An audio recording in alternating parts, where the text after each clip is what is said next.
Hello, what's on the tray today?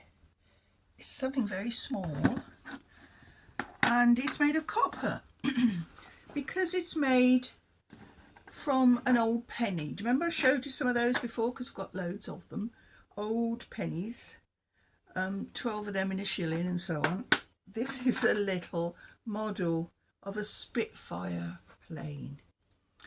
And it's a lovely little thing, and they were quite often made into brooches. This one may have been a brooch with a pin on the back, but it's lost its pin over the years. I know about these firsthand really because my dad, who worked for Lucas's in Birmingham during the Second World War, he was in a reserved occupation. They wouldn't let him go and fight, so he had to stay at Lucas's, which, to be honest, I'd have been ever so pleased, wouldn't you, to have been in. He wasn't.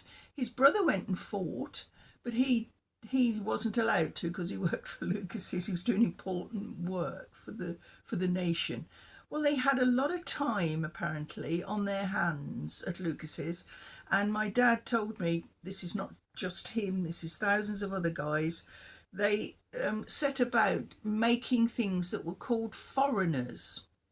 If any of you know about foreigners, they made bracelets out of sixpences. Don't mean old ones, they were new then.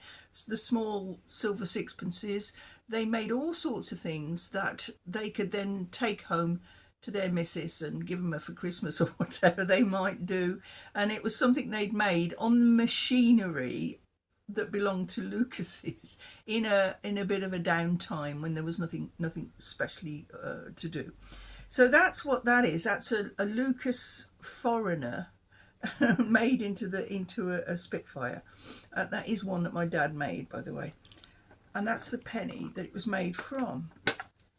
I've just bought one off of an online auction site just this afternoon, in actual fact, just this morning, and it's one that's been dug up out of the ground, so it's got a nice bit of verdigris on it, and it looks a lot different to that. So, you know, this is just to prove that I'm still alive, I'm still interested, I'm still buying, and I'm still eager to tell you about things that went on in the past.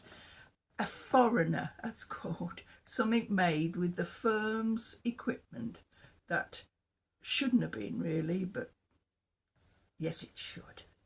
That's my dad's Foreigner.